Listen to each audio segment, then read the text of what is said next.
अब्दुल सत्तार हा सगळा प्रकार अब्दुल सत्तारचा आहे। अब्दुल सत्तारने या सगळ्या लोकांना त्रास दिलेला है, त्यांच्या मालमत्तेवर बळजबरी ताबे केलेले आहेत। आज सब सिल्लोड से जितने भी लोग आए यहाँ पे महिला है, पुरुष है, ये सब अब्दुल सत्तार के पीड़ित है, अन्याय से ग्रस्त है।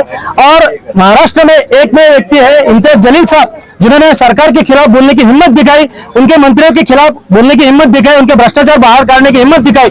तो हमें ये सब देख के उम्मीद जागी कि कोई तो भी एक मसीहा है, कोई जो बोल सकता है कि किसी के गरीबों को न्याय दिलाने का काम कर सकते। तो हम उनके पास बहुत उम्मीद लेके कि हमको भी इंसाफ दिलाओ, हमारे पे अन्याय, हमारे जो लोग हैं इन पे अन्याय अत्याचार हुआ किसी के। लेकिन उम्मीद कहीं जागी है तो वो इम्तियाज जलील साहब के पास में जागी है, ये बहुत बड़ी बात है। और मैं समझता हूँ इम्तियाज जलील साहब से अभी शंकर साहब की अभी बात हुई तफसीली, उन्होंने कहा कि मैं मुंबई में हूँ, मुंबई से आने के बाद में आपका जो निवेदन है उसको पढ़कर उसके ऊपर आगे हम लोग क्या एक्शन करेंगे। कि उम्मीद ये है, उनकी आस ये है कि सिल्लोड के अंदर जिस तरीके से धांधली हो रही है उसके ऊपर भी इम्तियाज जलील साहब आवाज उठाएंगे। वो लोग इम्तियाज जलील साहब के साथ हैं, मगर कुछ पुजारी जो है तो पालक मंत्री के हाथ की कठपुतलियां है, ऐसे लोग जो है तो इम्तियाज जलील के खिलाफ से आवाज उठा रहे हैं। बहुत सी जमीनें हड़पी है, उनका नेतृत्व करके शंकर भाई पंडित यहाँ आए हुए हैं। मैं स्पीकर पर डाल रहा हूँ साफ फोन और आपसे बात करना चाहता हूँ। जलील भाई तुम आगे। तो मैं आपसे गुजारिश करता हूँ, मेरी बहुत हाथ जोड़ के नम्र विनती है सर कि हमारे लिए आप आवाज उठाइए। सरकार अब्दुल सत्तार ने सब जगह छाप रखा कि 10 दिन हम अभी बैठे, हमको कोई इंसाफ नहीं मिला। साहेब ने मला मी न्याय मागायला आले, मला आता न्याय मिळाला पाहिजे। जलील साहब हमको न्याय दो, न्याय दो, न्याय दो। अरे अब्दुल सत्तार हम पे अत्याचार कर रहा, हमको न्याय दो, न्याय दो, न्याय दो। इम्तियाज जलील साहब तुम आगे करो, हम तुम्हारे साथ हैं। ये जो मोर्चा है, अरे भैया साइड से उधर से जुलम लूटा उधर से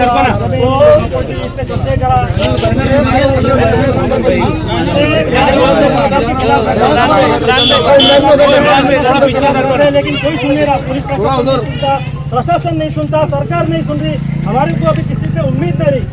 जलील साहब तुम हमको न्याय दो, न्याय दो। जलील साहब ने जो सरकार के खिलाफ अभी आंदोलन छेड़ा है, उन्होंने जो उनके मंत्री के खिलाफ जो भी बोल रहे और उनके जैसा नेता, हमको ऐसा लगा कि भाई एक ही व्यक्ति है जो महाराष्ट्र में बोल सकते सरकार के खिलाफ, जो लड़ सकते।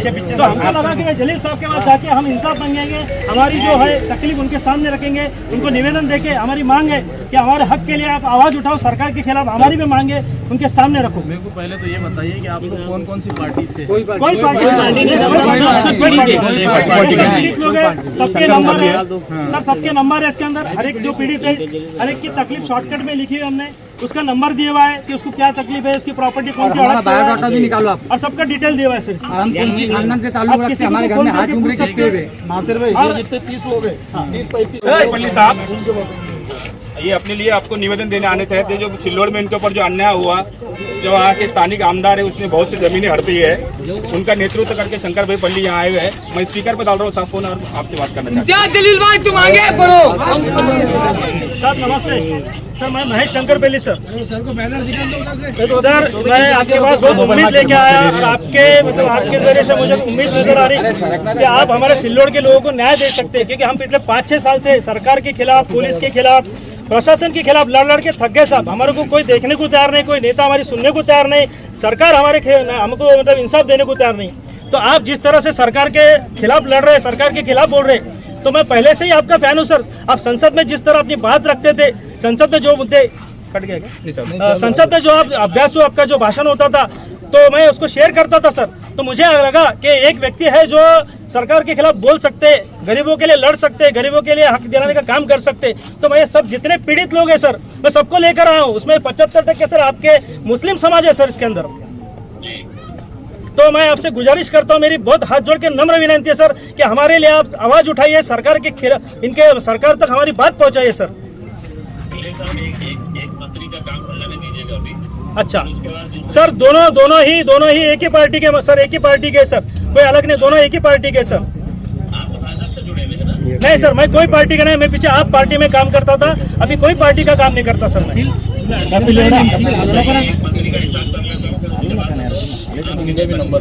बिल्कुल सर, मुझे आपसे बहुत उम्मीद है और आप जब भी बुलाएंगे मैं सबको लेकर आता हूँ। आपको जो कागज चाहिए, जो पुरावे चाहिए, मैं सबको देने को तैयार हूँ। और एक प्रकरण में कलेक्टर ने कमेटी बिठाया सर, वो कमेटी के मार्फत चौकसी चालू है, लेकिन 3 महीने से कुछ भी नहीं कर रही कमेटी सर। वो तो दिलीप स्वामी को आप पूछिए कि कमेटी काम क्यों नहीं कर रही, क्यों इंक्वायरी नहीं हो रही। बिल्कुल सर, मैं लगे तो फिर से आपका टाइम लेके आपसे मुलाकात करने आता हूँ सर। बिल्कुल सर, बिल्कुल। आपका बहुत शुक्रिया सर, बहुत शुक्रिया आपका। क्या कहा साहब? एक मिनट को क्या कहा?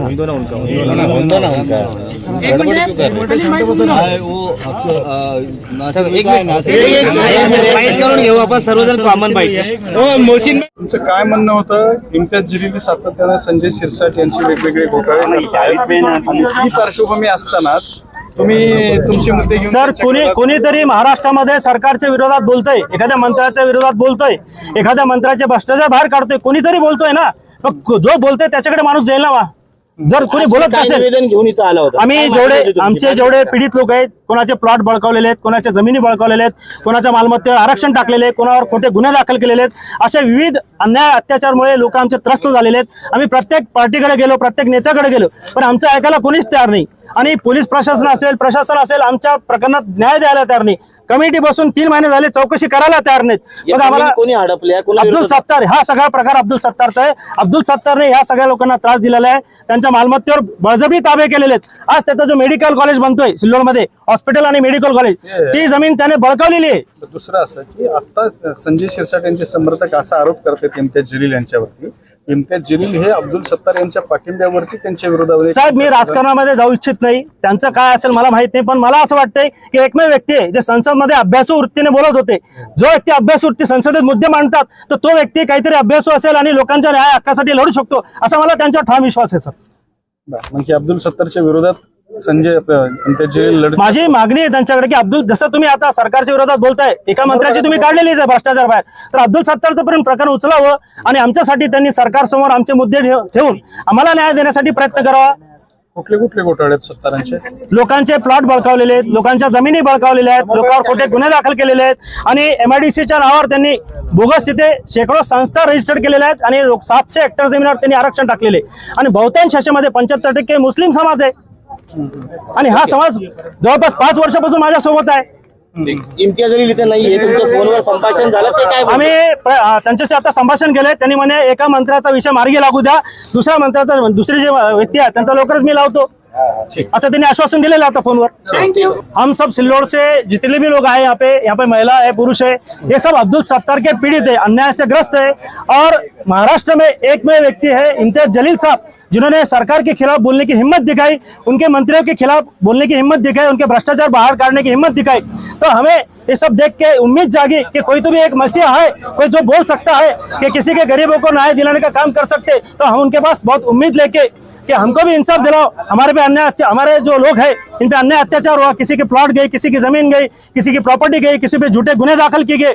तो यहाँ पे जो जुल्म चल रहा है सिल्लोड में अब्दुल सत्तार का, उसके खिलाफ भी आप सरकार के खिलाफ बोलो, हमें हमारे हक दिलवाओ। ये बोलने के लिए आज इम्तियाज जलील साहब के पास हम आए, उनसे हमने फोन पे बात की, तो जलील साहब ने बोला कि एक मंत्री का नंबर लगने दो, जल्दी मैं दूसरे का भी नंबर लगाऊंगा, ऐसा उन्होंने फोन पे भी आश्वासन दिया। कौन कौन से घोटाले? जमीन हड़पने के घोटाले है, उसके बाद प्रॉपर्टी, लोगों के प्लॉट हड़प करने के घोटाले, उसके बाद लोगों के प्रॉपर्टी के सामने दीवारा बनाने का है, ऐसे बहुत सारे मसले। मेडिकल घोटाला है। मुलाकात हुई नहीं, लेकिन फोन पे बात हुई, फोन पे उन्होंने आश्वासन दिए कि और जल्दी मुलाकात होंगी। और उनके जो प्रतिनिधि नासिर भाई, ये हमारे, हाँ पंतोष वाघमारे, ये मेरे साथ में है, उनके ओर से तो ये निवेदन जो है उनको हम ये निवेदन दे रहे। लगभग 15 विषय इसके अंदर है और लगभग 400 लोगों के, 400 परिवारों के इसमें विषय है, जिसमें MIDC का विषय है, प्लॉट हड़पने का विषय है, जमीन हड़पने का विषय है, उसके बाद गुना दाखिल, झूठे गुने दाखिल करने का विषय, ऐसे अलग अलग है। तो अब्दुल सत्तार का जो ये जुल्म है, इससे हमें निजात दिलाओ, हमें इंसाफ दिलाओ, ये हमारी मांग है। देखिए, सरकार में बैठे हुए लोग जो सरकार की पनाह के अंदर मैं समझता हूँ कि भ्रष्टाचार कर रहे हैं, तो आज इम्तियाज जलील साहब ने उसके खिलाफ में एक मुहिम छेड़ी है, और वो मुहिम जो छेड़ी है तो यहाँ के पालक मंत्री संजय सिरसाट के खिलाफ में छेड़ी है। तो मैं सबसे पहले तो इम्तियाज जलील साहब को मुबारकबाद पेश करता हूं, और आने वाले वक्तों के अंदर उनको एक शेर बोलना पड़ेगा कि मैं तो अकेला ही चला था जानिब मंजिल, मगर लोग साथ आते गए और कारवां बनता गया। देखिए, इम्तियाज जलील साहब ने ये जो जंग छेड़ी है, तो आप आज देख रहे होंगे कि हमारी माएँ बहनें जो है जिस तरीके की भी पीड़ित है ये लोग, आज ये लोग यहाँ पर सिल्लोड से औरंगाबाद आए एक निवेदन लेकर कि इनके साथ लगातार नाइंसाफियां हो रही है। इसमें बोलने में मुझे कोई शर्म नहीं है कि हमारे भाई लोग जो है ये कोई एनसीपी से ताल्लुक रखता है, कोई कांग्रेस से रखता है, लेकिन ये पॉलिटिकल इशू नहीं है। ये लोग जो है तो अलग अलग पॉलिटिकल पार्टीज के लोग हैं, वो उससे संबंध रखते हैं, लेकिन उम्मीद कहीं जागी है तो वो इम्तियाज जलील साहब के पास में जागी है। ये बहुत बड़ी बात है और मैं समझता हूँ इम्तियाज जलील साहब से अभी शंकर साहब की अभी बात हुई तफसीली। उन्होंने कहा कि मैं मुंबई में हूँ, मुंबई से आने के बाद में आपका जो निवेदन है उसको पढ़कर उसके ऊपर आगे हम लोग क्या एक्शन करेंगे। तो साहब ने कहा, शंकर पिल्लाई साहब ने, कि आपके आने के बाद में मैं आपसे पर्सनली मुलाकात करूंगा और आने के बाद में फिर इस जो निवेदन दिया गया है इसके ऊपर क्या लाइन ऑफ एक्शन होगा वो इम्तियाज जलील साहब आने के बाद में आपको बताएंगे। सिल्लोड से आए हैं, पूरे माँ बहना कोशिश कराने के, फिर इंसाफ मिलेगा, इंसाफ के वास्ते। मगर यहाँ से भी हमको जाना पड़ रहा, क्यों तो अब्दुल सत्तार ने सब जगह छाप रखा, क्यों 10 दिन हम वहाँ भी बैठे, हमको कोई इंसाफ नहीं मिला। फिर हमारे सर्वे नंबर 377 है, उसके अंदर हम कितने 10 दिन बैठे और 4 तारीख को बैठे, कोई मिलता नहीं, कोई अधिकार काम को आता, अधिकार काम करन देता नहीं। हमारा जो ऑर्डर है जो 317 शिवशन भवन जो नमस्कार, माझे नाव आशाबाई धोंडू बोराडे। माझी जमीन अब्दुल सत्तारनं कब्जात केलेली आहे। कलेक्टरनं मला न्याय दिला होता, तर अब्दुल सत्तारनं मला धमक्या दिल्या होत्या की तुम्हाला मी अजिंठ्याच्या घाटात मारून टाकीन, असं करीन तसं करीन, तुम्ही इकडे यायचं नाही। अब्दुल सत्तार मला हा धमक्या देतो। जमीन माझी आहे, मला कलेक्टर न्याय देत नाही, तहसीलदार न्याय देत नाही, कारण ते दबाव राहत्या ना, त्यांना पैसे मिळत्या 4-4, 5-5 करोड। माझ्याकडे काय, मला खायला सुद्धा मिळत नाही, तर त्याला पैसे द्यायला कुठून राहणार आहे। मी मुंबईला आंदोलन केलं होतं कलेक्टर ऑफिस समोर, मंत्रालयासमोर, तरी मला न्याय मिळाला नाही। मी आता न्याय मागायला जाऊ कुठे, मला कोणी न्याय देत नाही। न्याय देणार आहे इम्तियाज जलील साहेबने, मला मी न्याय मागायला आले, मला आता न्याय मिळाला पाहिजे, एवढीच विनंती। औरंगाबाद के बाद अब सिल्लोड के लोग भी इंसाफ के लिए इम्तियाज जलील के पास में आ रहे हैं, क्या कहेंगे, कितनी उम्मीद है इंसाफ मिलेगा आप सिल्लोड के लोग? देखिए, सिल्लोड के हमारे कई सारे जिम्मेदार भी कई सालों से लगातार सिल्लोड में हो रही धांधली, सिल्लोड में हो रही करप्शन, सिल्लोड के अंदर हो रहे जो जुल्म है उसके खिलाफ आवाज उठाते रहे हैं। जैसा कि आप जानते हैं, पिछले कई दिनों से औरंगाबाद शहर के अंदर जो हमारे पालक मंत्री हुआ करते थे या पालक मंत्री है, उनका करप्शन जिस तरीके से इम्तियाज भाई ने निकाले, तो पूरे महाराष्ट्र के जो है तो अलग अलग शहरों के अंदर एक उम्मीद लोगों के अंदर जगी है कि हमारे शहर के भी जो करप्शन है, जो इश्यूज है, उसको लेकर भी इम्तियाज जलील साहब आवाज उठाएंगे। उसी का एक सिरा था कि आज सिल्लोड के तमाम नौजवान, हमारी माएँ और बहनें आज इम्तियाज भाई के घर की तरफ आए थे। उनकी उम्मीद ये है, उनकी आस ये है कि सिल्लोड के अंदर जिस तरीके से धांधली हो रही है उसके ऊपर भी इम्तियाज जलील साहब आवाज उठाएंगे। पिछले कुछ दिनों में सिल्लोड के अंदर बोगस केसों का एक दौर चलता रहा, नौजवानों के ऊपर, हमारे साथियों के ऊपर, हमारी बहनों के ऊपर झूठे आरोप लगाकर उनको जो है तो अंदर डालने के लिए नए नए हथकंडे अपनाए जा रहे हैं। इसी की कंप्लेन लेकर आज सिल्लोड के जो है तो आवाम, सिल्लोड की आवाम, हमारी बहनें आज इम्तियाज जलील साहब के घर के ऊपर आई थी। इसके साथ ही में जो है तो इम्तियाज जलील को दबाने का भी काम किया जा रहा, पूरे दलित संगठन एक हो गए, उनके ऊपर आरोप लगाए जा रहे हैं, FIR किया जा रहा। इसको किस नजर से दलित संगठन इम्तियाज जलील साहब के साथ है। दलित जो आवाम है, हमारी जो बहनें हैं, हमारे जो भाई है, वो लोग इम्तियाज जलील साहब के साथ है। मगर कुछ पुडारी जो है तो पालक मंत्री के हाथ की कठपुतलियां है, ऐसे लोग जो है तो इम्तियाज भाई के खिलाफ से आवाज उठा रहे हैं। और जो है तो जमहूरी तौर के ऊपर जमहूरियत में सबको इख्तियार है कि वो अपनी अपनी आवाज को उठाए, मगर कानून के दायरे में रहते हुए आप आपकी आवाज को उठा सकते हैं। मगर जो है तो जिस तरीके से ये कहा जा रहा है कि ऐसा कर देंगे, वैसा कर देंगे, तो ये आपकी भूल है, ऐसा कुछ आप कभी कर नहीं सकेंगे। रही बात इम्तियाज भाई की आवाज को दबाने की, तो इम्तियाज जलील साहब की आवाज को कोई नहीं दबा सकता। जितना हमको दबाने की कोशिश करेंगे उतना तेजी से और उतना जोर से हम ऊपर उठकर वार करेंगे। ये है कि अरुण गोयल साहब को जो है तो आपने आमदार का भी टिकट दिया, आमदार भी MIM से लड़े, कारपोरेटर भी बनी, उसके बावजूद जो है तो इस तरीके से एलिगेशन लगाते हैं। भाई सुनिए ना, मजलिस में बहुत लोगों को बनाई, बहुत लोग बनने के बाद मस्ती में आए, और जो तो जब जमात के खिलाफ गए, जब मजलिस के खिलाफ गए, तो आवाम ने उनको उनकी जगह भी दिखा दी। अरुण बोडे मेरा दोस्त है, मेरा भाई है, पॉलिटिकल विचार हमारे अलग हो सकते हैं, मगर इसका मतलब ये नहीं है कि हम लोग पर्सनली किसी के ऊपर जो है तो टीका टिप्पणी करें।